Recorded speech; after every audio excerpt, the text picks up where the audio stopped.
Welcome to Best in Faction. Podcast about competitive Warhammer 40k. I'm Colin.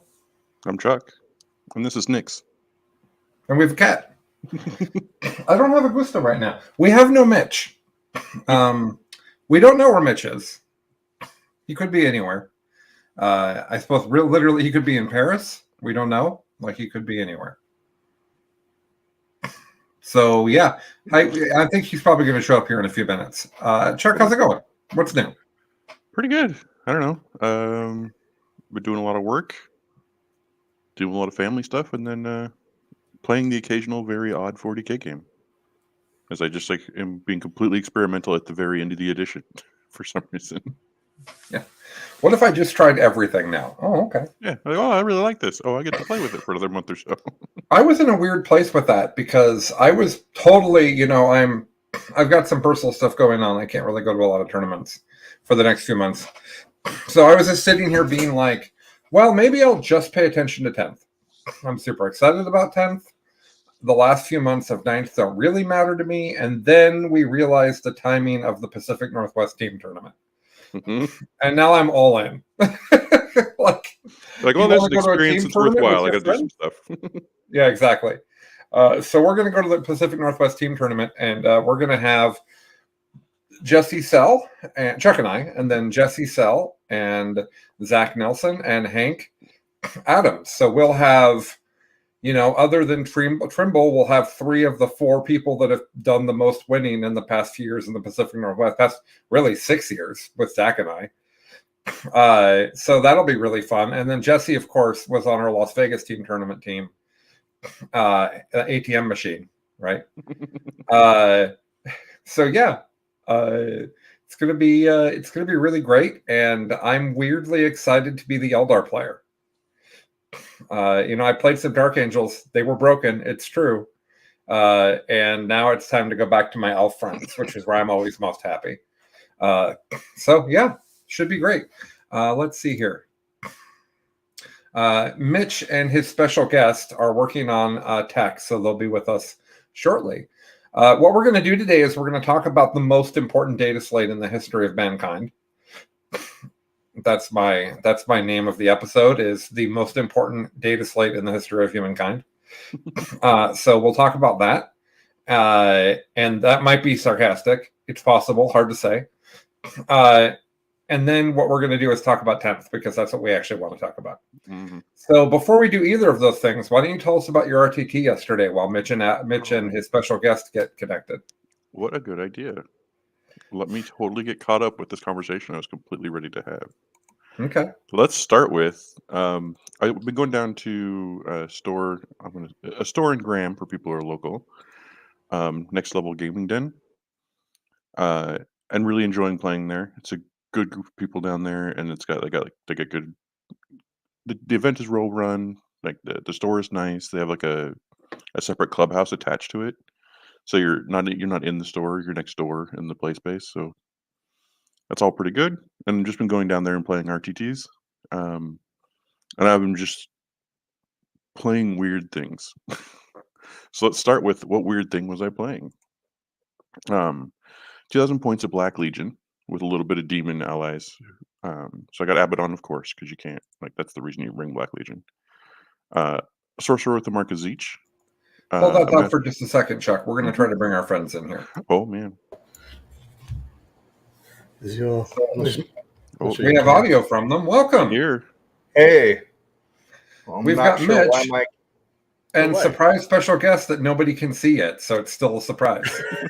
I don't know why my camera's decided now to not work. Let me try and figure that out. That's new. Okay. Well, Chuck, go ahead and finish talking about your RTT, and we'll let them fix their tech, and then we'll introduce Mitch's special guest. So, Abaddon, Sorcerer of the Mark of Zeech, a Master Possession. He's got the Cloak of Conquest. That's the art of the 6-inch obsec for coring characters. Very important to the list. The Dark Apostle, who has the Veteran Raider warlord trait, which is a fallback, shoot, and charge for a core or character unit within 6 during the command phase. Then there are 9 Zeech marked Chaos Bikes in the squad, and then 3 Decimators with 2 Soul Burners each. And then the Agents of Chaos I'm bringing is the Bloodthirster with the Abdominal Onslaught. That's the wound cap. And the artifact that makes it +1 damage on all his attacks. A Transweaver to run around and do psychic actions for me, and 10 blue horrors. I played a practice game with this just to kind of experiment and see what the stuff was like. I put it into org.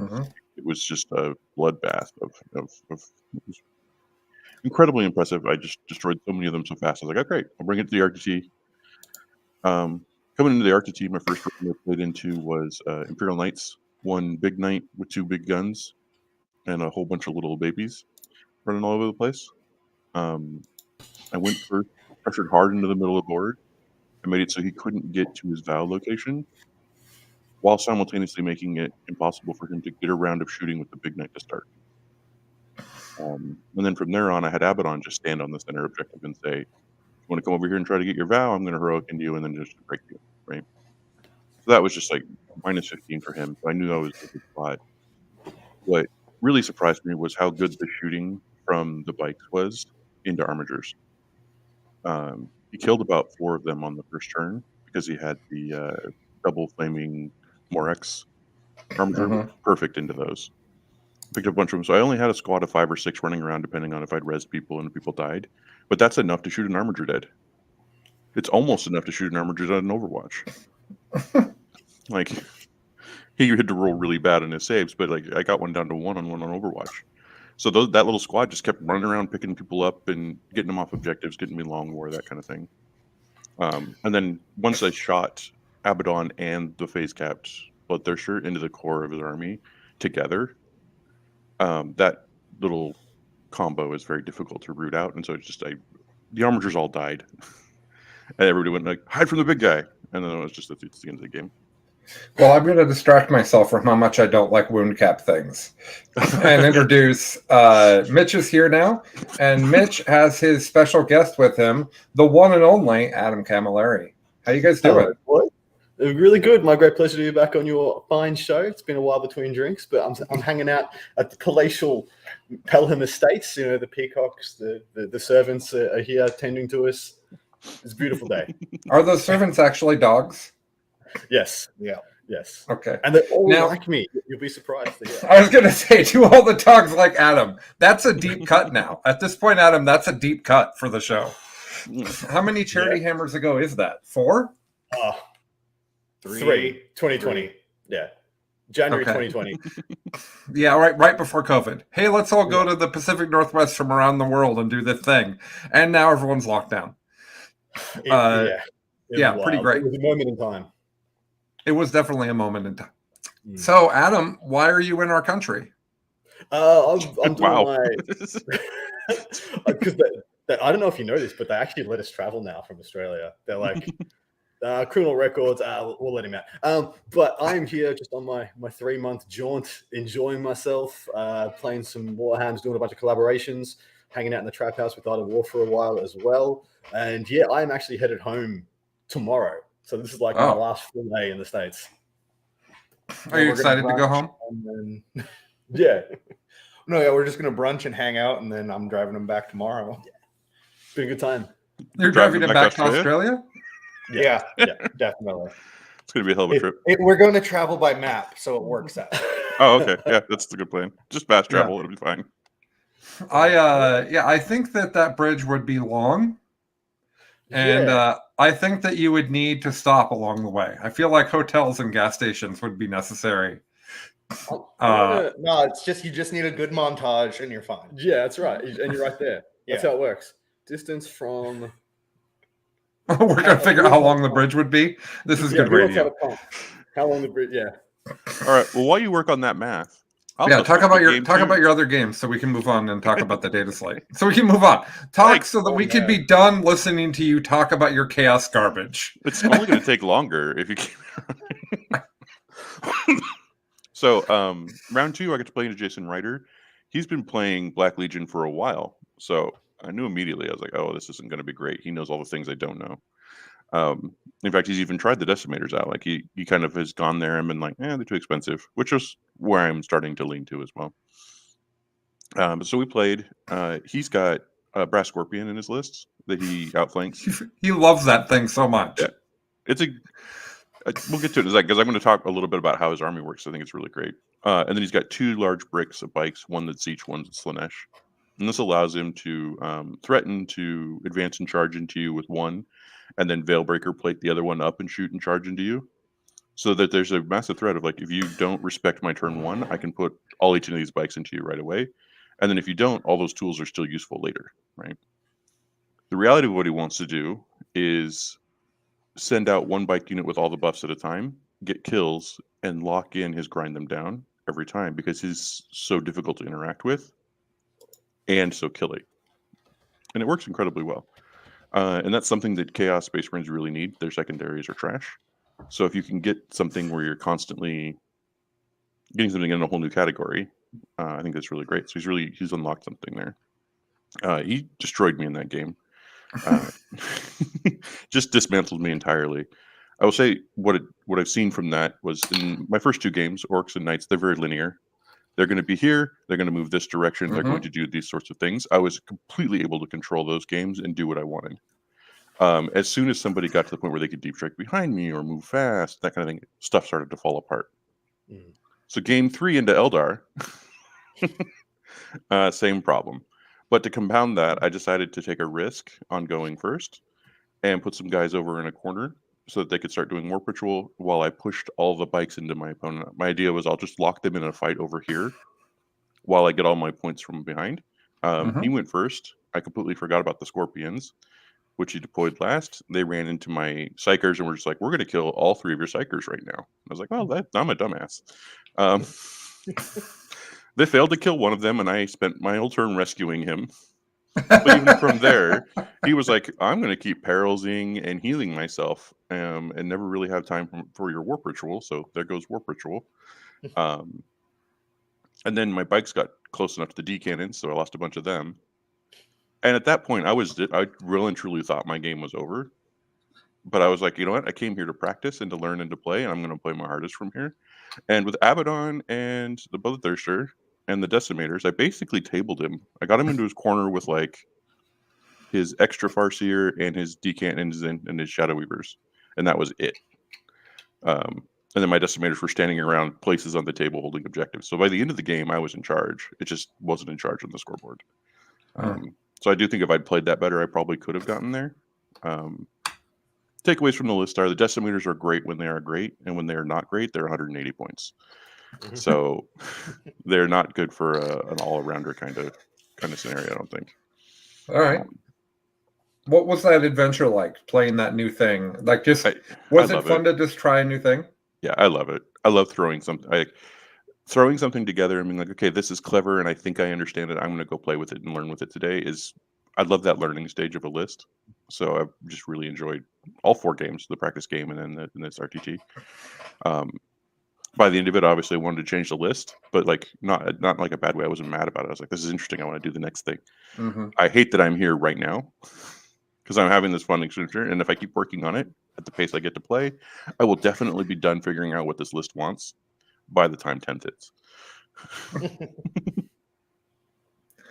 Fair enough. Well, thanks for sharing that, Chuck. It's always fun to take something new. Back when we used to do RTTs more, I used to love taking weird stuff because like you don't need it for ITC points, right? Yeah, it doesn't matter. It's practice games. It's fun, right? And right. That's how I'm trying to handle it. So let's now talk with some thoughts from the official 40K Australian.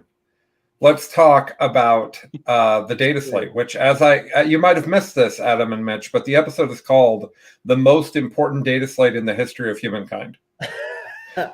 Pivotal, guys. Pivotal. Yeah.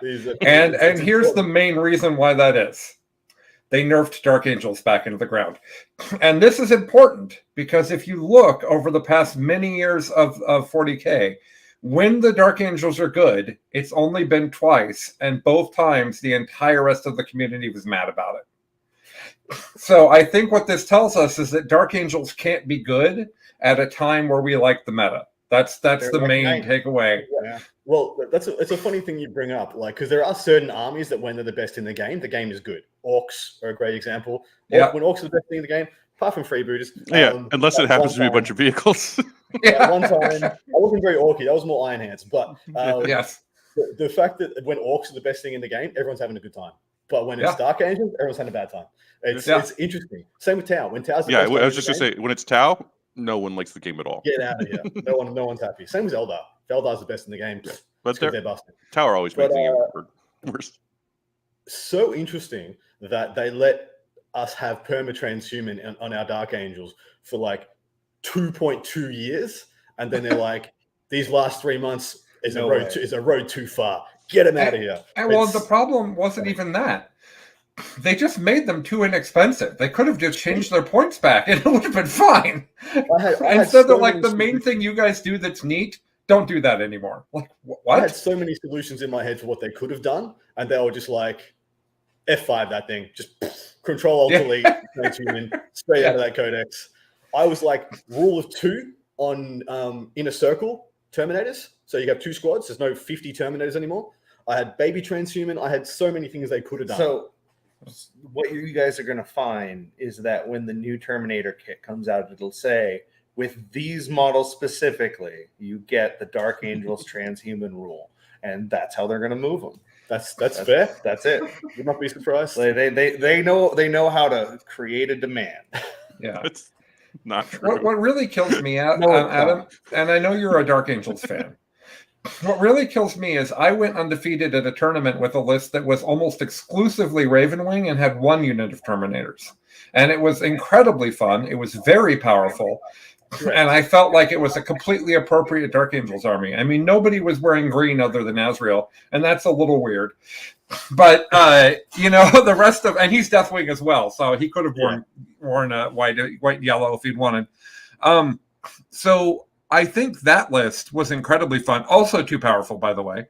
And I just think that list losing Transhuman is silly. The problem was people taking unlimited Terminators. So, I thought I would make fun of Dark Angels. I do want to comment on a thing you said about when people like the meta and when they don't. Chuck has actually let us in on the secret here before. And what's great is he doesn't have any idea what I'm about to say.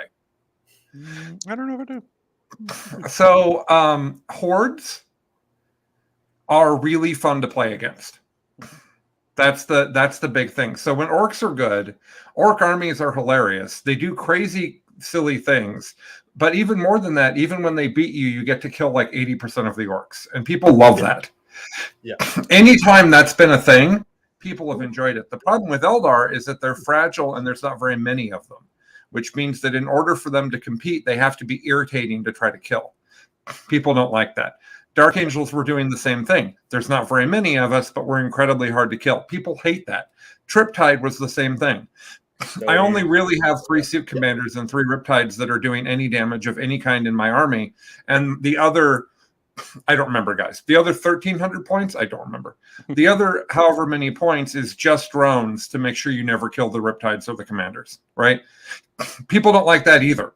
So I think people remember what Death Stars were like, and they don't need to see them again. So it's just an interesting thing. I think that 10th edition is going to give them an excellent chance to fix problems like the Dark Angels book is unable to be balanced in a way that's fun for everyone. Like, that's just an example. It's going to be very interesting because we've had 2 editions that were predicated on durability skews and Death Stars, 6th and 7th, were pretty much predicated on I can't die, therefore I can't lose. And now we've had 2 editions essentially predicated on you can't live, like you cannot survive, therefore you can't win. And so it's going to be interesting to see if they can marry the 2 and find a nice middle place, because 9th edition is so over the top killy that nothing survives. And people are talking about, the Lion's good because he kills everything. Cool. He kills everything by a magnitude of 3. He could just kill everything by a magnitude of 1, like Angron does. One of 10 Terminators also does that. Everything's still dead, it doesn't freaking matter. Well, this is the conversation we had about Space Wolf characters back in the day, where everyone was like, well, you can do all this with, this one special character. I'm like, but you can do that with any Space Wolf character. You need cool. They're all murdery. Do something different. Exactly. You can go to 100% max killiness, but you only need like 40% of that to do 90% of the job. Yeah. And then in 6th and 7th, we had 2 up rerollable Jinx and invuln saves and characters with Eternal Warrior and Medusa's Chain and Two up, feel no pains. And invisibilities. You just couldn't kill anything. And so now we've had both extremes in the last kind of 20 years, and I'm interested to see what they can do. Yeah, I think one of the things you sort of touched on a little bit there that I think is really important is this last edition. They've been actively trying to balance. In the past, FAQs and erratas were not balancing maneuvers. They were nerfing maneuvers. They would destroy things that were causing problems. We've seen them actively learn what it is to take an army that's in a position and start ratcheting it down so that it stays playable, right? And trying to be in the mid-range instead of like just, tank it, right? Correct. And I think there are rules that are easier to balance. It's like styles of rules that are easier to balance. And if they learn what that looks like, that means they're able to create things that are easy to shift the points up and down and make a better game. Whereas like we're talking about with the Dark Angels, it's really difficult to point those out because you have to point them high enough that they can't spam those Terminators, but that their points are still low enough that they're playable. Yeah. So here's a question: Do you guys think that GW is kind of building a rod for their own back in that they are building everything's on the data sheet now, which gives them a lot of really cool granularity control. But at the same time, they're bringing back universal special rules. So anything that's on there that is a USR, they can't just adjust with that granularity. That was the whole point of trying to put everything on the data sheet. Do you guys feel like those are contrary moves? I'm really excited that they can change a universal rule and it affects everyone. Yeah, I think that's necessary because let me finish my thought really quick, Chuck, and then you go. Because fight last. That's why. Because fight last in 8th and 9th edition, where it's worded differently on everyone, and then they would change some of them and not all of them. I don't want to ever see that again. Word it one way. If it's too strong on everyone, change it for everyone. If it's too strong for one army, then you have to address that army in another way. Go ahead, Chuck. I'm almost going to say the same thing a different way. I think that the loss of having the fact that you have to change the whole universal special rule or take it off the data slate is a negative. I think the ability to change all of that universal special rule at once is a positive. But the overall positive is that the communication about what people have and what they do is so much easier that I think the universal special rule wins out. And I think that your criticism is accurate and an acceptable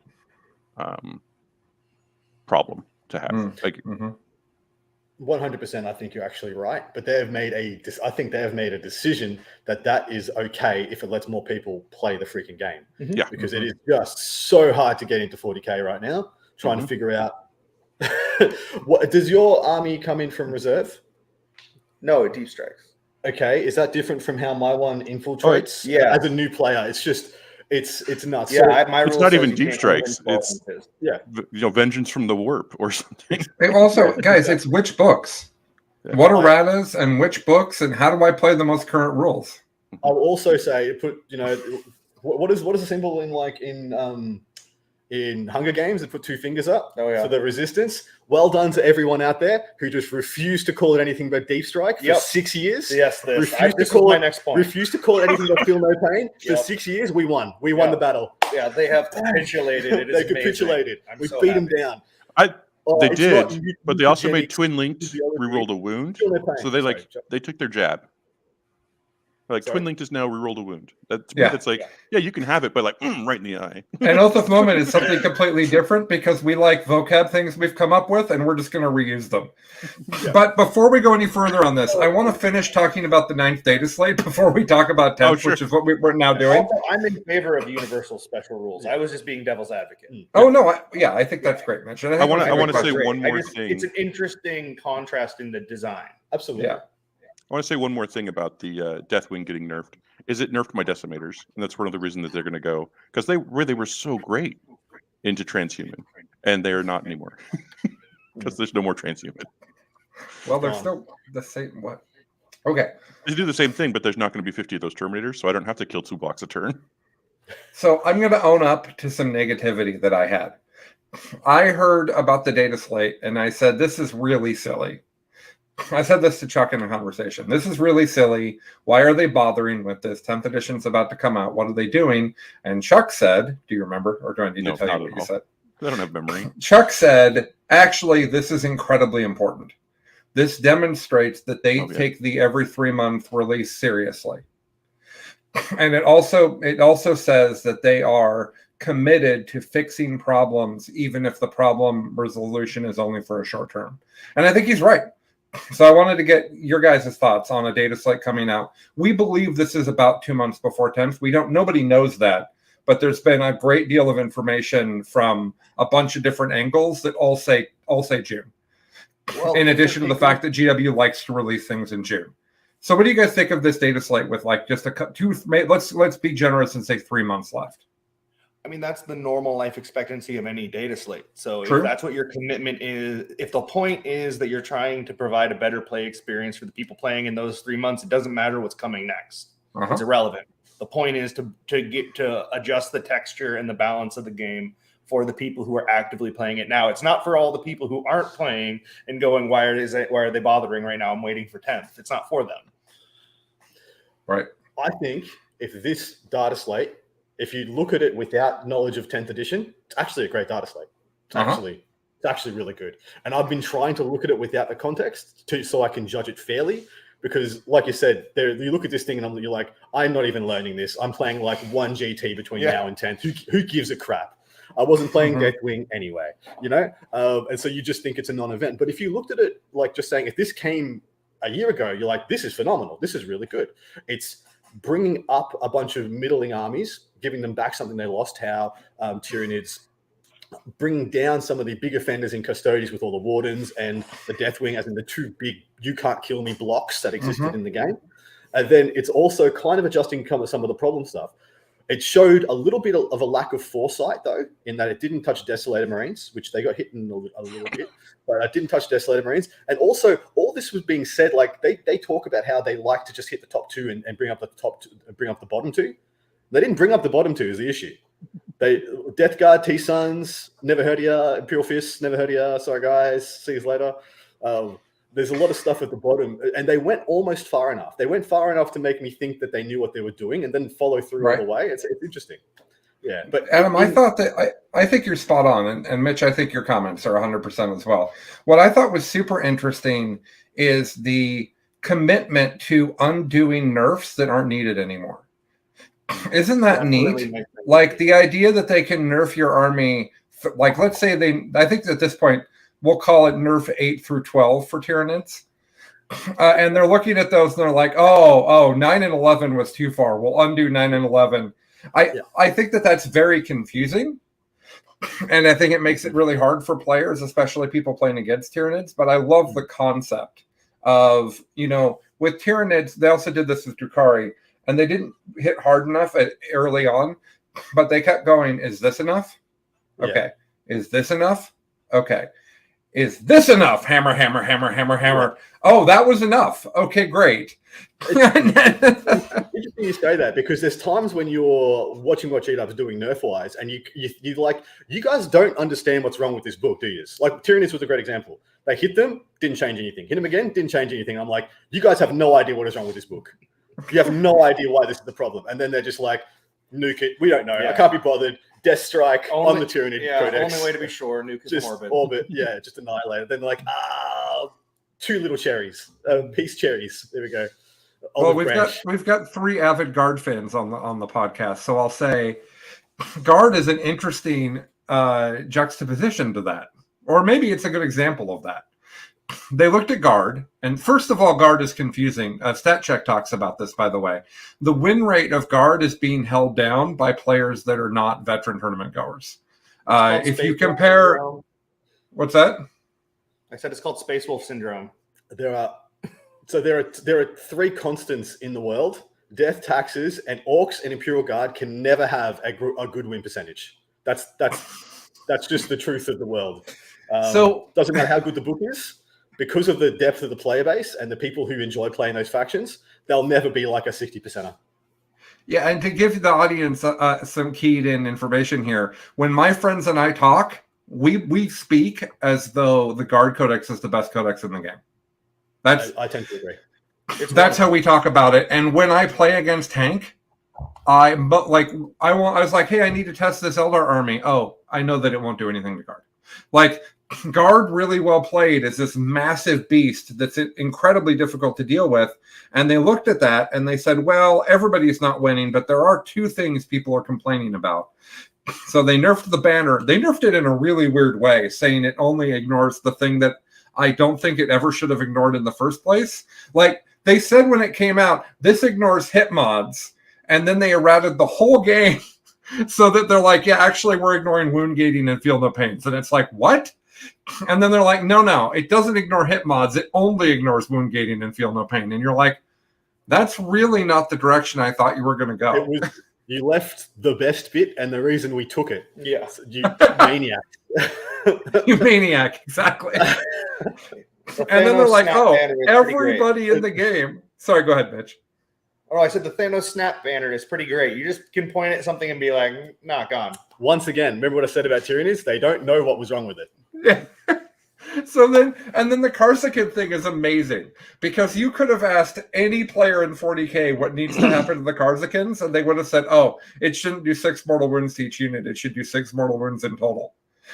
And it's like, GW is like, oh, yeah, you're right. Here, fix. Like, that's such an opposite of the banner. That's just like, here's the really obvious thing that should have been in the original rules. We'll just go ahead and fix that. But yeah, I don't think that those nerfs are heavy enough. So I thought I'd get your guys' feelings on that since you're both guard players. Legitimately, I've spent most of this morning talking to John Lennon about Iron Hands and guard. We've just been messaging back and forth because I'm sussing out a bunch of different lists for some team stuff. And our list has not changed.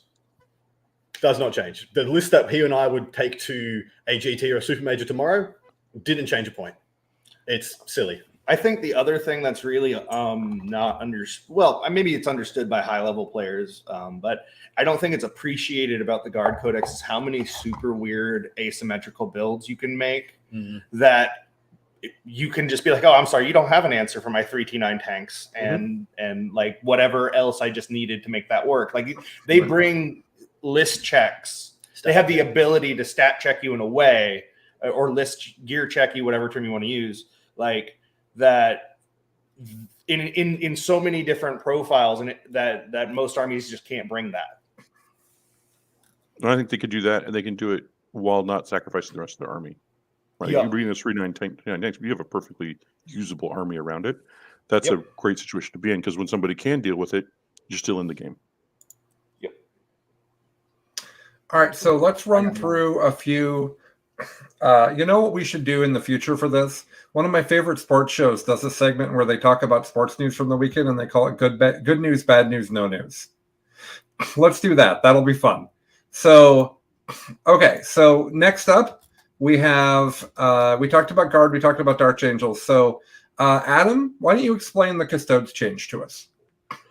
So essentially, it was becoming a bit of a feel bad for a lot of the same reasons as we said about the tanks, that you could just play against an army that is just nothing but oops all wardens, like 2 to 3 bricks of 10 wardens, and then one of them would get exposed, and that one would be no roster hit, transhuman, impossible to kill.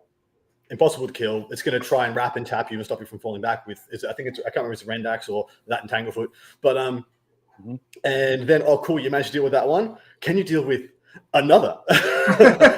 Rinse and repeat for 2 more turns. All they've done is because that list only became possible because in the previous data slate they let you use those 2 amazing defensive stratagems all game now instead of just once. But now they've said that you can't use them both at the same time.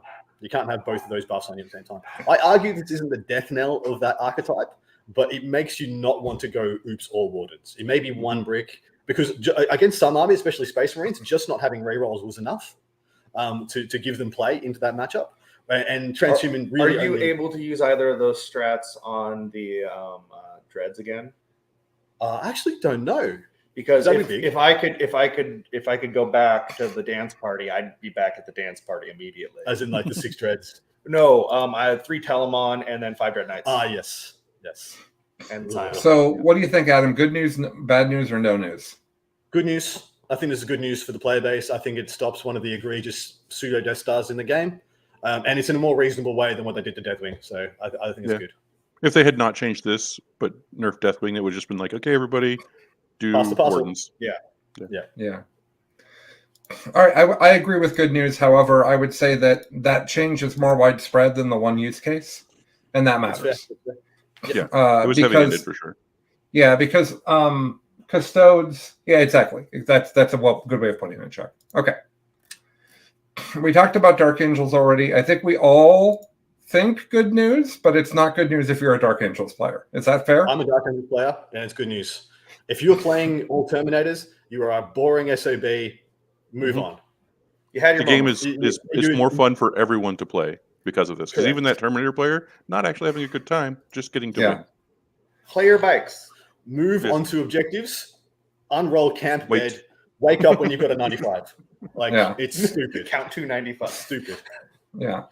All right. Next up is that Deathwatch get to pick their doctrine at the beginning of every turn, which I thought they were already doing. So I'm not sure what this change is, but I know that Fred Fortman said that he's excited about Deathwatch again. Can someone fill me in on what I'm missing? If Fred Fortman's excited about Deathwatch, it's good news. Yeah, it's good. So what happened before is they got locked into the regular progression like everybody else, but their secondary doesn't work with that. So now they've been given back the ability to change every turn. Okay. And I think it's actually pretty good because you can also use the Codex Warfare very effectively because you can say, okay, I'm going to start in heavy. I'm going to get a couple points. Okay, now I'm going to do my damage is going to be rapid fire this turn, so I'm going to go to tactical. You can kind of be really flexible, and I think they're actually really good at Codex Warfare. I don't know if this brings them back to the light, but it is a good buff. And we haven't. So I'm actually going to say no news because I don't care about Deathwatch. I basically never see them. I don't talk about them. They don't show up in tournament results. Even when they're good, they don't show up in tournament results. I've played one game against Deathwatch in the past 4 years. So my answer is no news, but let's hear from the Mitch and Adam team. It's so funny. Like when I reviewed the Deathwatch Codex on my show, I'm like, these guys have so many rules. They're bound to be good at some point. And then they have to do so much extra work to get their rules than anyone else in the game. Yep. They have so many extra terms and conditions that no one else has to deal with. That they just add levels of what is happening. Exactly. And you have to be a statistician. But the rules are good. If you can execute. With way less models than everyone else has in Space Marines for some reason. Just way less. I had that game at Las Vegas Team Tournament where I got paired into Lou Rollins. I don't know if you know him, Adam. Amazing human being, wonderful painter. And he was playing Deathwatch, and I was playing that Yunari garbage. I was playing with all the D cannons and the fast-moving troops. And we set up, and he's like, "This is not a good matchup for me." And I'm like, "I don't know. It sounds like you do really good things from Deep Strike." The problem was he had 4 units of Marines. There were 4 units of dudes on the table, so I just killed those. Yep. and it was fine. You'd think the guys who exterminate Xenos would be better at exterminating Xenos, but no. There's so many units they don't have access to. They don't have scouts, do they? No scouts, no speeders, none of that. None of the min-maxable BS units that every other Space Marine gets. And then to get the special rules that make them better than those things, you have to pay points. Yeah. And stake for very specific configuration units. They are Space Marine AdMech. Yeah, that's how I see them. I don't even know what's going on. Doesn't matter. I'll just shoot them and I'll die. I agree with Colin. It's kind of no news, unfortunately. Yeah. Next up is the Drukhari change. I think I'm the closest thing we have to a Drukhari player. Basically, they put core back on Taluses and Chronoses. This is a day late and $1 short. This does not matter. This is the biggest example of no news in the history of the data slate. The reality is those succeeded at the time that they succeeded because we were not in a gun meta. If we had been I played against that list with Ultra Memes. Okay, remember the Ultra Memes list that we were less winning with, and it was so boring and dumb. I played Ultra Memes into that and just shot it off the table. And the reason it was winning is no other people weren't killing it. The problem is that Ultra Memes list wouldn't be the most deadly thing in the game now. Guards shoot harder, Iron Hands shoot harder, Raven Wings shoot harder, and so harder, Spaceful. And so you end up with this situation where it's we probably don't need this nerf anymore, but man, it's the biggest no news. Kronos's and Talos's, even with core back, they're not gonna hang with this much shooting. It's just not real. To me, that's Thoughts? the only part of it that is good news, is that they took something that was a no news nerf and got rid of it. Right? Yeah. They just took that off Yeah, because they it's got not rid of a yoke trash, that's beyond like there an anymore. irrelevant nerf, less rules. Yeah, which is great. Only way this might see play is in the coteries list, which is a very specific skew. Maybe it's good for your teams, but I think this is no news as hell. Okay.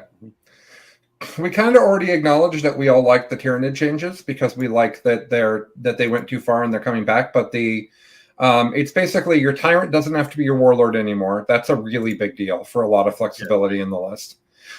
And then they let you actually pick your what the heck is that word? Imperative? Thank you. Yeah. They let you pick your imperative at the beginning of every game. That's the way that rule was supposed to be in the first place. That was a weird change. So great to undo it. Yeah, I think that this is all good news. I don't think it's enough, but I think it's all good news. I'm going to say it's no news. No good players play Tyranids. Yeah, it didn't make enough of a difference to bring They them just, up. So it's not a faction that attracts talent at all. Weird. That's a take. Anyway, it's not a bluff. Of all the takes on this episode, that is definitely one of them. I'm curious because the Tyranid players that I hang with are all playing Genestealer Cult because of how broken they were. And we haven't talked about them just yet, but they are not gone, but they are nerfed. And so I'm wondering if that's going to push people back to Tyranids. But we'll get to them in a moment. Next up is Tau. They get broadsides with core back. I'm not going to say anything about what I think of this except bad news. You guys talk about it. it's either bad news or no news, and I don't know which one. And it really depends on if somebody can make a list for it or not. I feel like the Drukhari, this might be too little too late for the Tau.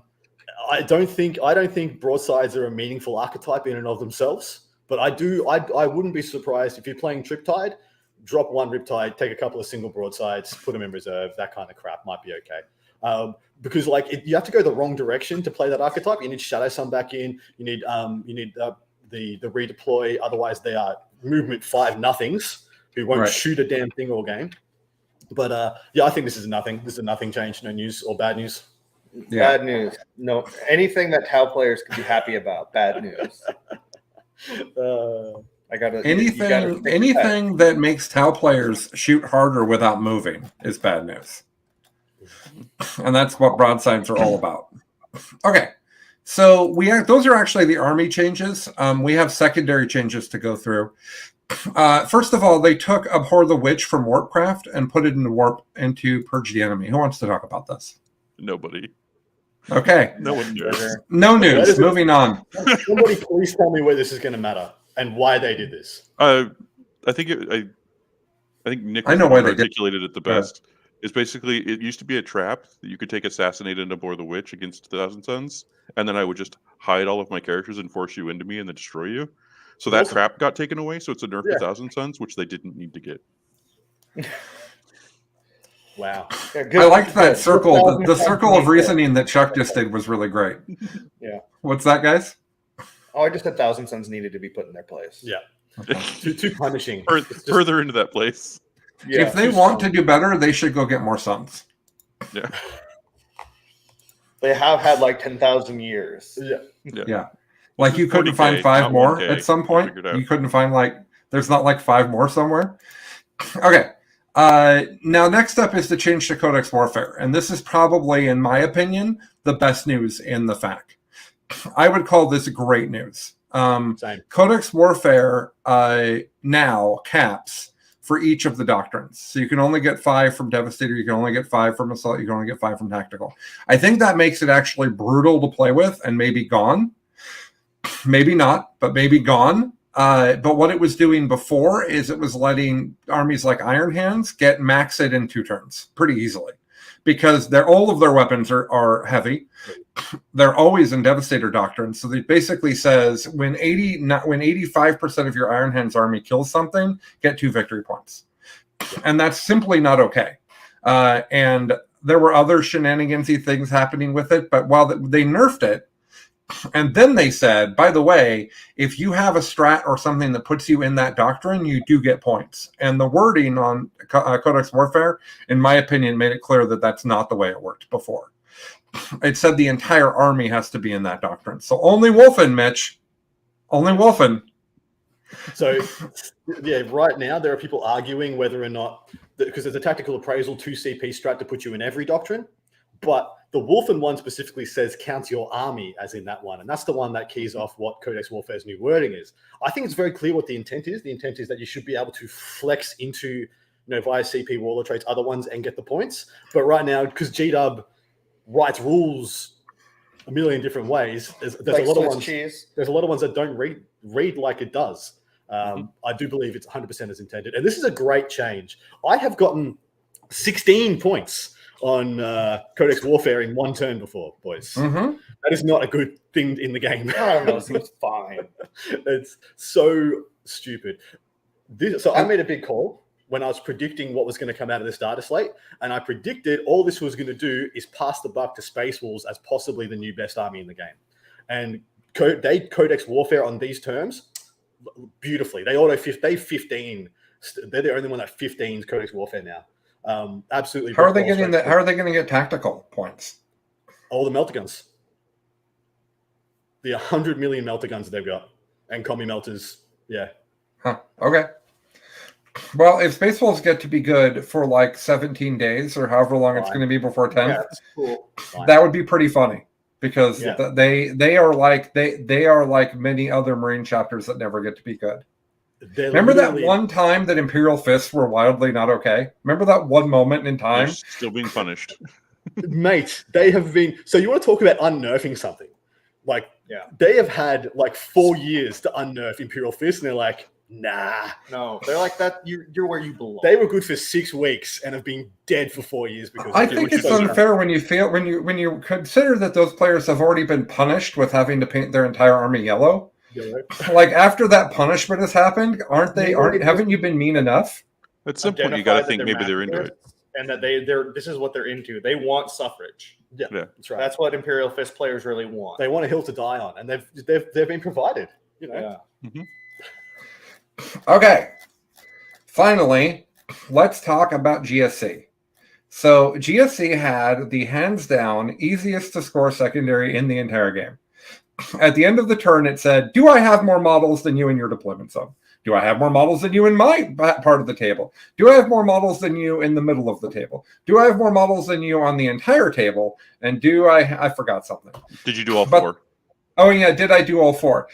It turns out an army that plays with 80 to 100 neophytes, as well as a bunch of units of acolytes and 30 bikes, it turns out that army has more models than you everywhere all the time. It's the weirdest damn thing. In a meta where everyone else is like, I brought 40 models. My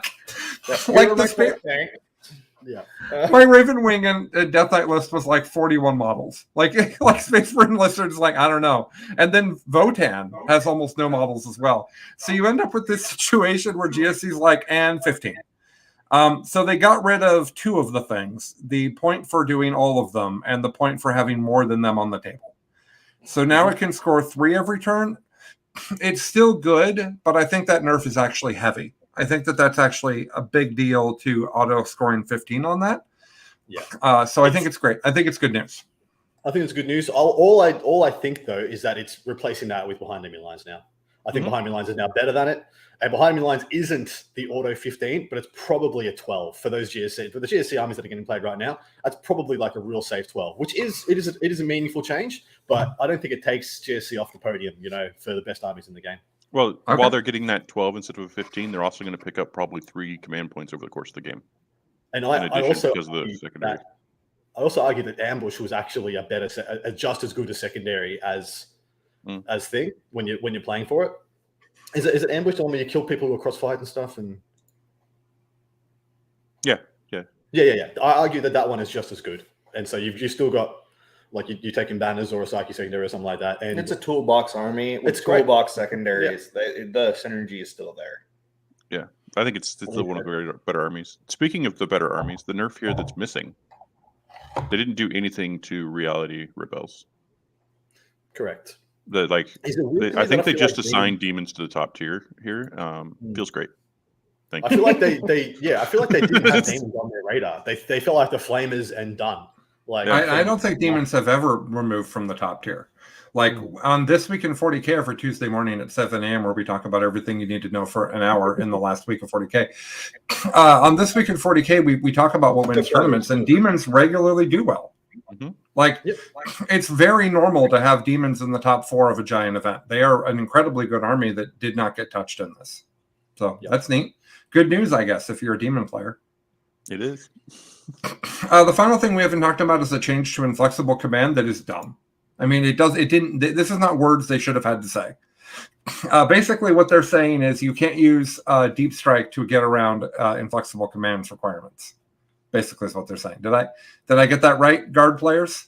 I don't know. What? Something changed? Oh, okay. Well, what it says is it was a nothing. This is a nothing. I was already playing it like this anyway. Because it was a reason. Me too. So we'll just call it there. All right. So in favor, I think data slate, incredibly good news. Chuck?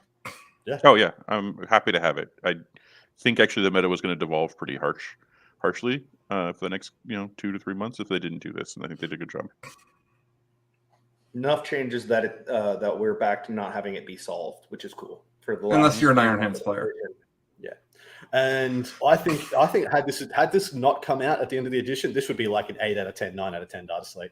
It'd be a 10 out of 10 if they helped T-Sun's Death Guard, the bottom factions. Yeah. But it's pretty good, really. I'm pretty happy with it. I'm only going to give it a 7.5 out of 10, Adam, because of the complete ignoring of Desolation Marines and the complete ignoring of Iron Hands. I know that Codex Warfare nerfed them, but Devastator Doctrinal Game makes them. Their book is not okay with that. With Devastator Doctrinal Game, there's just nothing is okay about that army. Couldn't agree more, mate. The fact that who cares that they don't score 100 anymore? Doesn't matter. You're tabled in 2 turns. Doesn't matter. Like, who cares? Right. They can win by the 7th edition way. It is. It's just they can't score if they're dead. And so, cool. My secondaries get me a freaking 83 now instead of a 93. Who cares? Doesn't matter. It's a nothing change to them. I do think Space Wolves are the biggest winner though, because Space Wolves had a bunch of their predators removed, and they also have they have the best secondary game of the Marines now. Yeah. Mitch says how good that Space Wolves are good suddenly a lot, and so I always like to say prove it. We'll see if Space Wolves actually do well, because I don't know whether to listen anymore to the optimism about Space Wolves. I mean, like other good players have had success with them. That's true. I certainly think they're in the top 5 for Marine factions for sure. Yeah, probably in the top 4 squads that do close combat and have all the guns and stuff. Like those are there's so much value right there that if you can build an army, the Terminator. The Terminator bro that stands in cover with his storm shield with the Devastators is one of my favorite things in the whole game. Yeah. And what I like even more than that is a 15-point wolf that can go do missions. Mm-hmm. Yes, I also love that. A lot of good tools right there. I love the space. I just like to tease. You got a secondary that just means we have to make charges to do points, to get points. I don't have to kill you. I could just charge at freaking dawn, and get points. Sign me up. Well, and people forget about the strat that lets you once one Thunderwolf or Wolf or Cav or just Fenrisian Wolf makes a charge into a unit. 1 CP, everything else gets 3 dice at re-rolling to come in. Like, you can really move your whole army up very quickly with just completing a charge. Pretty good, man. Yeah, it's a lot of fun. I personally think that Bobby G is auto-include, by the way. From seeing what's winning and how the armies work, the +1 to advance in charge aura on Space Wolves is such a big deal. Have you seen what John's been cooking up for Emperor Spears? Because they have +1 advance and charge inbuilt, and then he takes Bobby G, and the whole army is just +2 advance and +2 charge. No chaplain needed. That's actually I actually want to play with that list. That list sounds like a lot of fun. Yeah, watched a few games of it, and it's they move terribly far for Marines. Like it's the White Scars levels of stop. How sad is it? Yeah, that I'm going to buy the Lion. I'm going to play him as Bobby G. Yeah. I'm gonna play him as Better Thousand Sun model. Prince, which is a massive downgrade. But, Well, I don't think he's as good as Bobby G. Adam. We haven't had a chance to talk about that, but He's he's good in combat. He has the Emperor's Shield, but somehow isn't as durable as Bobby G, which is the Emperor's Somehow Shield the is not Emperor's Shield impressive. is worse than a Custodian shield. Correct. The Emperor's That's Shield what I- should be redesigned at this point. It is not good enough to be called that. No. Anyways, we don't need to. We've already talked enough, and I've actually talked multiple times on this Wicked 40K how disappointed I am about the model and rules mismatch because I love that model so much. well, don't worry. I was think going to get some comment rules that coming shortly. yeah, I'm wondering if Desolation Marines will get fixed as a one-off. Is the final thing I wanted to say. Usually, when they're immediately auto include in 2 to 3 unit form, the minute the unit comes out, GW usually is pretty quick to fix that. I think that the doctrine. I certainly think the Codex Warfare change is a small nerf to them, but Desolation Marine's not okay. And I haven't played against them. I just know they're not okay because there's 10 to 15 of them in every single Marine list that's doing well at every single tournament for the past 2 weeks. Mm-hmm. So, correct. All right, let's talk about 10th, folks.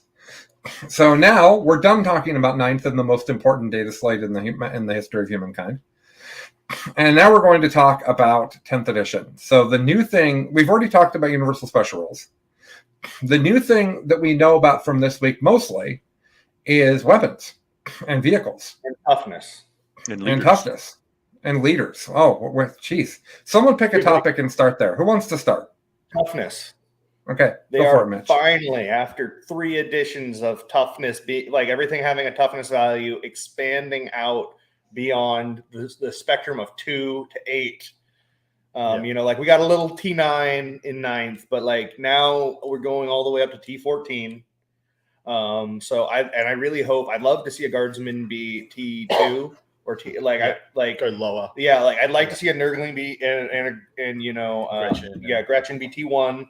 Then you have T2, T3, and then a Marine is T4. Eldar being T3. I have to stand up for the Grot here. They get beat up on orcs all the time. They should really go to T4, not go down. Yeah, I don't think you guys are appreciating how big of a change T2 for guardsmen would be. No, yeah. That's like. Let me take a lot more of them. Yeah. It's what like if they everyone died in if they got shot with a rocket propelled grenade. What if almost every gun in the game wounded you on 2s? What would that be like, guardsman? Yeah. It'd be realistic to 40K. So the biggest issue I had with 9th edition, so they came out at the front end of 9th edition and said, we're going to balance the whole game around a 20-point intercessor. Mhm. Yeah. I'm like, that's all well and good. That's all well and good. As long as that 20-point intercessor is worth 20 points. And then they went straight off the cliff of an intercessor is the worst unit and you can buy for 20 points. So I like this a lot. I like break it up, make way more granularity. It was so weird having it. So Grots were toughness 3, yeah? Gretchen, Brimstone Horrors, Guardsmen, Nurglings, all toughness 3, ubiquitously toughness 3. Those things should be different, 100%. I think a Guardsman shouldn't be 1 less toughness than a fully armored, power armored, superhuman warrior. That guy unarmored should be 1 more toughness than a Guardsman. So I'm actually with Mitch for toughness 2 to bust it out, and then you have that sweet toughness. But yeah, you have to redo all the weapon profiles with all of that in account. Yeah, the weapon profiles we've seen tell us that machine guns are still strength 4, shuriken guns are still strength 4. Guys, I'm sorry, you are just I respect you both. You're both spouting silliness. We would have to go back to hordes. In order for guardsmen to be T2, you'd have to have 100 of them, and they are not going to do that to the game again. No, that is not good. But the other, so let's look at that on the other side of things. For the longest time in most of this edition, all your things that should be durable and tanks are only getting wounded on 3s and 2s. Like Lehman Russ is wounded on 3s by so many of the things in the game. Mm-hmm. Las cannons and better, which is just like pick your poison. Everyone has a version that they can spam. Vehicles, they need to push it up is what I'm more excited than the down. Yeah. Much more excited to see the granularity going up through that table rather than everything is between 6 and 8. Mhm. And then you get no variance. It's like, okay, so toughness, so strength 9 is just ubiquitously good into every single thing. Right. There is no Yeah, I mean, bad sign, bad strength 9. It's last edition. It was like, are you strength 5? Are you strength 8? Or what is this gun? Right. The Right. breakpoints. Yeah. Well, last Now- edition was the addition of the plasma gun. The plasma gun was the ubiquitous. Yeah. The plasma gun and the lightning claw. Sorry, Mhm. thunder hammer. Sorry, was the ubiquitous catch-all. Can't be wrong. And this one's been the melter gun and the lightning claw have been the ubiquitous catch-all. Can't be wrong. Do we know that Marines aren't T5? No idea. I don't. Actually, I think they're No, we're saying they're it. T4. Yeah. We know that because we saw what's his face, Golden Boy. We've seen his stat sheet, and it was T4. No, I think they Okay. showed us the intercessor because they showed us the intercessor gun. Okay. The bolt rifle. Maybe. All right. Because I thought that could be an interesting change. I think Yeah. with them talking about taking AP out of a lot of things, particularly the small arms, I think Marines are going to get a lot tougher. Like, we saw how much of a difference Armor of Contempt made. Reducing armor across the board is going to do the same thing, or reducing AP across the board is going to do the same thing. Mhm. And I also think it's really interesting because it allows things like, your flak vest on a guardsman to mean something if most things have AP 1 or none, right? That creates more opportunities for a weird spike or strange things to happen because you do have a save instead of just like you just never do. And I think that that's a lot of what this edition looks like is texture, more granularity, more difference, like to give units a different feel, which is cool because now T5 and T6 and T7 and T8 and T9 can all be much more meaningfully different than they were before. Well, because they tried and failed to do this with Ninth. They told us at the start of this edition that everyone's getting their own bespoke stuff and everyone's going to be different, and we're not locked to movement. Oh, so this was an 8th edition. We're not locked to movement a 6 on everything that's infantry. We're not locked to movement 12 on anything that jumps or flies. And now I think they realize no, they didn't do that.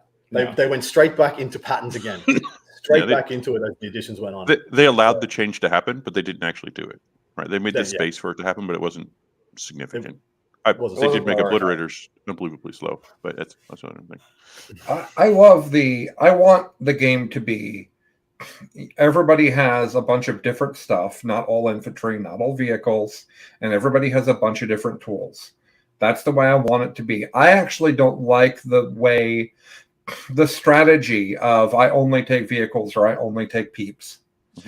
Because if I only take peeps, then all your heavy weapons you had to bring because it's a 40K tournament and you will play vehicles at some point. All of that's irrelevant. So I love the idea of a huge amount of variety in there. Now, the one thing I would note is, yes, they said that about AP, but the weapon stats we've seen, I don't think we've seen reductions in AP.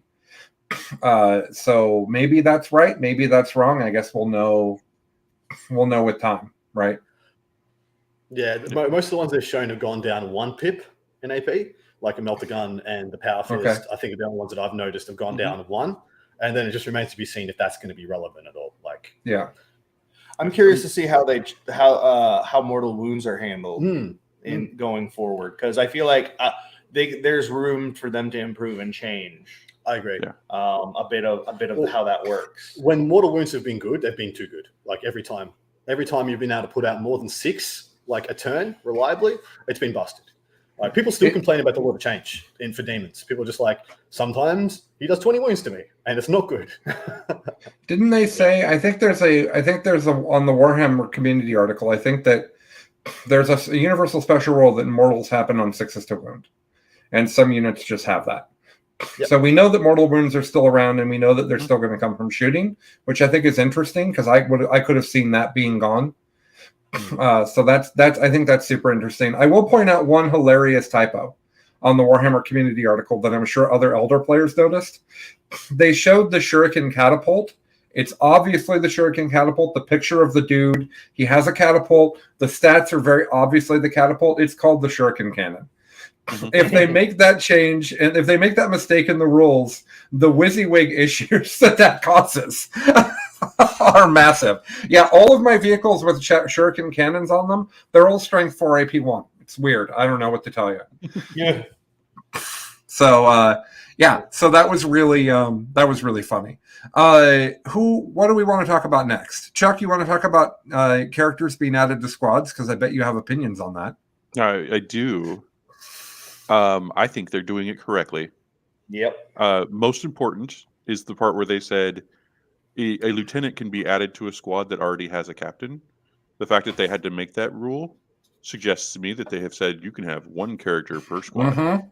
And that means you can't make weird, crazy Death Stars. What characters are now Yeah. is a unit upgrade that you pay for.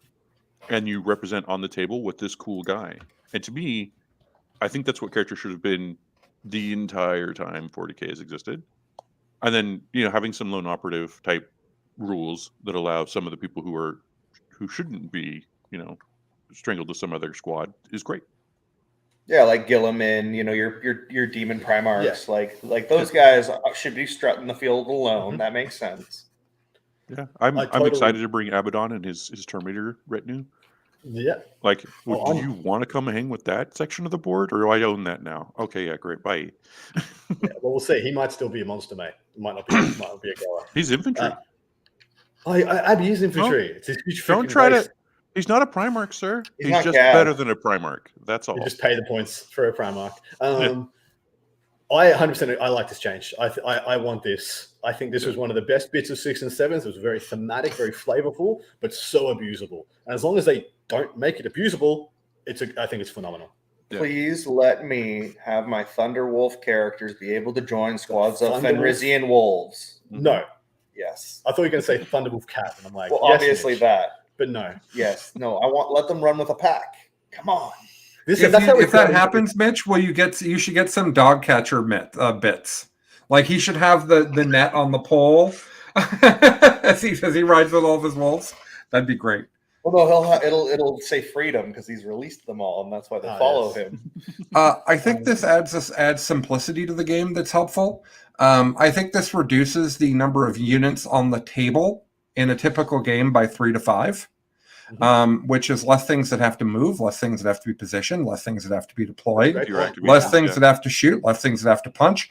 It's a big simplicity thing. And as an Eldar player, I have never particularly liked that a Warlock on foot is walking around hoping to God that he doesn't die.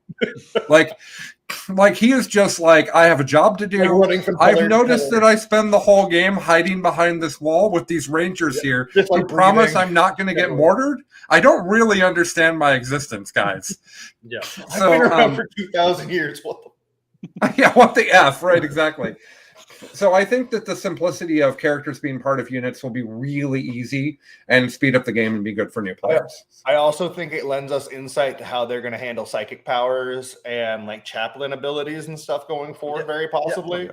I think chaplain just joins the squad. Psychic phase. Now all of a sudden your librarian joins this unit and he's able to give this one unit gets these benefits because he's there, and that creates a balance factor, right? Like, you get a 2-part combo instead of like a 5-part combo. You're like, I can add this buff to this unit.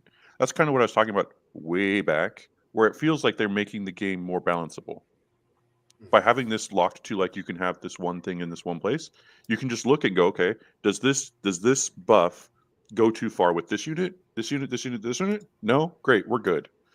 If the players show us otherwise, we can say not that unit. 100%. And GW has shown that they've shown that they've made too big a mountain to conquer with the rules layering of 9th edition, and so they're just knocking down a couple of layers just so it could become a lot more manageable. Well, I think part of it is it's like what Chuck said. It's not the depth of combo; it's the breadth of combos available. Is what they're trying to do, right? So instead of like, oh, you can pair these 5 things together, it's like you now have 5 different pairings you can do that are all just 2 things. Yeah. But you can't put them all in one pile. Yeah. Desolation Marines is the perfect example. If you took a Desolation Marine with no buffs, you're like, that guy is not worth 35 points in the current day and age. You make him Dark Angel, so he's +1 to hit from standing still. You give him Azrael, so he's a 4-up invulnerable save and full rerolls to hit, and then a myriad of other crap. And you're like, this is a huge problem unit. Or Space Wolf, so he ignores the mod to hit indirect, and then he's there's just Seal of Oath from Ultramarines, or all these Iron Hands, so he's just in Devastator all the time. How can rock and rolling? How can they possibly factor all these things in? There's too many layers. Let's tank all those layers out and just like, here's the one guy who can buff them. Yeah, it's like if you brought the Chapter Master of the Iron Hands, he can step into a squad and we can control that buff. The question: do we know I think I heard that they. I think I Can't wait remember for their reading- Primarch to come back. By the way, that's going to be great. It's just a head on a base. It's just a head on an 80 mil base. But He's just one of the skulls on Engron's belt. that's it. Just Another one. I think I remember reading that you can't leave your squads once you join them. The squad can be killed, and then you're on your own. Yeah, but you can't join anything else. You join the squads in like deployment, Yeah. and then that's it. And There's no, I think you join in muster. Yeah. yeah. And I think it's interesting. I couldn't quite tell from the way they worded it. It could going to go either way, but it's possible that somebody shoots and kills the squad, and then that shooting is done and the character is just there. In which case, it would take 2 activations to get rid of him, or maybe the character is just the last guy to die. It's hard to say. Yeah, we don't know. I'm really interested, in seeing what they do with named characters. I feel like they're giving themselves a lot of room to do interesting things. So there's 2 characters that come to mind specifically for Space Wolves, which is Lucas the Trickster. He right now he has a 3-inch aura where if he's within 3 inches of a unit, he gives them -1 or 2 leadership. But then Blood Claws within 6 inches of him get to reroll 1s and I think reroll charges or something. And he also has Trans Hitman. He was the first unit to ever have Trans Hitman, actually.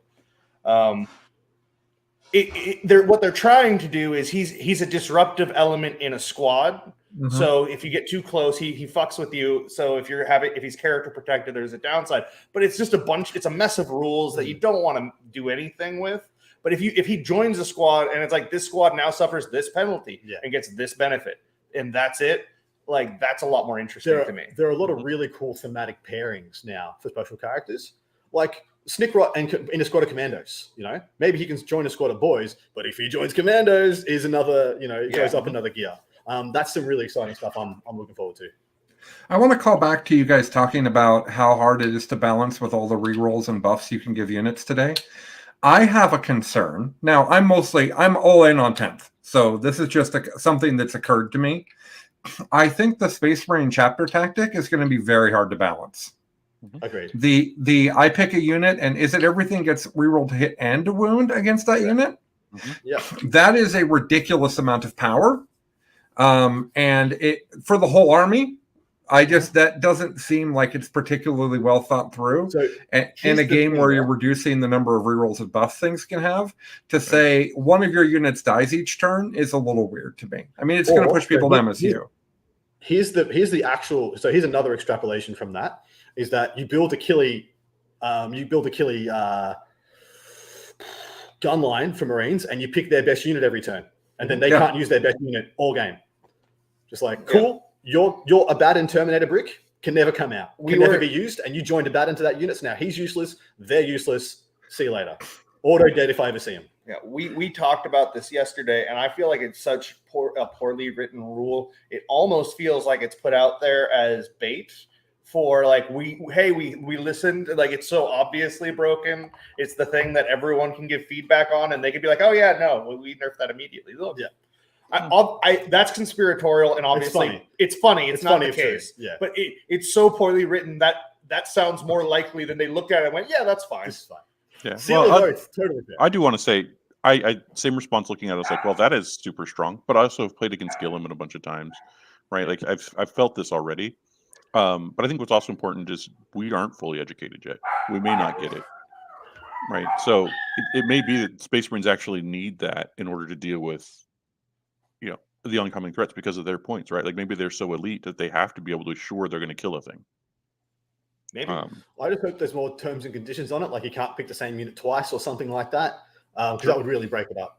Well, that's all the space that they have to correct it later. Right? That'd be a really cool way to do it. Yeah, you can kill an elite one turn, then a heavy another, so that you can't necessarily. Yeah, that's Deathwatch.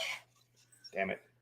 Yeah. An example of this is the battle focus we were told about for Eldar versus the battle focus we actually got were super different. There were additional restrictions on it that we didn't know were coming that made it. I mean, it's cool, but nobody. when I play against people and I remember to battle focus, because a lot of units can't do it. When I battle focus something, nobody ever goes, "Oh, stupid battle focus." But if they had left it the way that we all thought it was going to be when they previewed it, everyone would complain every time they did it. So maybe there's additional wording that we haven't seen for Space Marines. Correct. Yeah. That book was almost a game ender. Like that book, same as the Votan book, could have just been like, yeah, I ain't playing this until the next edition. Yeah, well, just miss me with that. Yeah, we just stopped. Yeah. All right. What did we forget that got announced this week for 10th, guys? We talked about vehicles. Guns? We talked about guns. We talked about characters joining the group. I think we had it all. Look at us. So efficient. So, Adam, what do you have going on right now that people should know about? What sorts of things are you doing 40K related? I'm headed home to my lovely partner and family, and I'm going to be playing a little bit of 40K, but I've got ATC coming up. Our ATC will be happening like in the 2 or 3 weeks after I get back. So that'll be my next big event. And then I'm probably only going to be stuffing around with fringe stuff until 10th edition. Having traveled for 3 months, got to get some savings together for WTC, which I'll be going to in August. But everyone should stay tuned for the relaunch of the new Thursday show, which is actually called Warhammer Meta Chasers, with my lovely self, Dustin and Paul. We tried to get it off the ground this week, but unfortunately we had some things get in the way. But you can look forward to that this Thursday coming at 9 p.m. for the new rebranded Thursday show. Is your guys' logo Paul chasing the meta ambulance with like an ambulance chaser? No, we're doing it as with a list. Storm chase. We're doing it as storm chasing. Oh, okay. Yeah. So the meta is I like it. Okay, the meta's like the tornado, and we're like, let's get it. You guys will have to all get fans and wear ties so they're blown. Yeah. That's cool. That sounds great, and good hosts too. I think that'll be a lot of fun. Yeah, fun to listen to. Adam, can we announce what you're taking to the team tournament, or is that a secret? No, it's a secret. I'm tossing a bunch of different things. Like I'm actually kind of the swingman because I've been in the States. Definitely Thousand Suns. And I could swing into like 4 different armies depending on what people finalize on. I want to play Renegade Knights right now. I really want to play Renegade Knights. That book. Well, everybody's team needs a swinger. Exactly. Yeah. That's the nice thing with Chaos Knights. They go both ways. There you go, absolutely. Adam doesn't know what to do with my joke, which is great. That's probably my favorite thing. I don't know how to rebut that. You were already, Colin's making a joke, I should hit it back. And then you're like, nope, I'm out. Don't know what to say. Yeah. Back out into the hedge, Simpson style. So I'm a lot of Grey Knights, a little bit of Guard, some Renegade Knights. Hell, I'd play like friggin' Orcs or Admech if I needed to as well. So there's a lot of stuff being tossed up at the moment. Yeah, we're actually, for our team tournament, which is significantly smaller than Australia's ATC. But for our team tournament that we're talking about, we're having a lot of fun talking about what we're all going to take. Like, there's a lot of options. Chuck owns multiple high-tier armies. I own multiple high-tier armies. Like, there's lots of stuff to be done there. And I also think that the current meta with team pairing is really interesting and balanced. It just opened up phenomenally after this. This balance slate really opened it up nicely. Yeah, I mean, every team's going to have an Iron Hands player with Desolation Marines, but other than that, yes. Like I'd argue that there's still a couple of choices, but for a team's environment, just slap down the most brutal Iron Hands list you can, put it up first, let it take the lightest table possible. At best, they're getting a coin flip. Like maybe they can put up their. Well, and it's like, how many Feel No Pains do I make? You don't know. Yeah, it's true. All right. Anybody else have anything for the good of the audience? I mean, fiber. Eat lots of fiber. Lots of fiber. Yeah. Stay hydrated. Yeah. Okay. Stretch. Like vegetables and water. Good for everyone. Yep. I was on a date years ago, before my wife, conveniently. I was on a date with a professional dietitian and nutritionist, and which I shouldn't have gone out with because I'm a fat man and I knew that wasn't going to go well. But we were on the date and she said, and I asked her kind of there was a thing, I don't remember what it was, but I had kind of a in-depth, interesting question about nutrition. And she said, you know what? I don't want to talk about that because here's the reality. Everybody needs to drink more water and eat more vegetables. And if everybody did that, my career wouldn't be needed. And I thought that was a really funny thing to say. Like, if everybody would just eat vegetables and drink water, we could all calm the hell down some. I thought that was really funny. So I'll share that with everybody, and we will be out. Even if my stories only entertain me, at least I'm entertained. Thank you, everybody, for coming this week. Thank you so much for Adam for joining us all the way from 3 hours away from me. Did we figure out how long the bridge needs to be? 8,109 miles. And that's Okay. from Portland. It's that last 9 miles that does it. I don't think That's we can it. get there. Is the bridge too far? So if it's That's it. 8,000 miles, presuming that you're not going to, maybe you're going to go 80 on it. Because it's not like there's a lot of stops. Private bridge, I'm gonna go pretty fast. It's a straight shot, dude. If it's a straight bridge and it's got like what are the roads in Germany called? The Autobahn. The Autobahn, yeah. rules. Like, how fast can your car go? You can Except do that car accidents on the bridge are going to be a real significant logistical problem. Yeah. There's a car accident on the Portland Australia Bridge, and the backup is 345 miles. All right, so let's say you go 80 miles an hour because that makes the math really easy. So it's 1,000 hours. Wait, is that right? No, that'd be 8 miles an hour. So it's only 100 hours at 80 miles an hour. Could you do that? Okay, You could technically do that in a week. Yeah, that's like fine. 16 hours, 18 hours a day, sleep 6 hours. Yeah. Well, the bullet train goes like 250, right? Yeah. So then this could be a real thing. If you did a bridge and a bullet train, you could actually move people back and forth this way. It's still twice as long as an airplane, but Yeah. Okay. I feel like we've spent enough time on that topic. What's that, Mitch? I drove from West Virginia to Seattle in 3 days. Okay. Yeah, that was 18 hours a day. So yeah. Okay.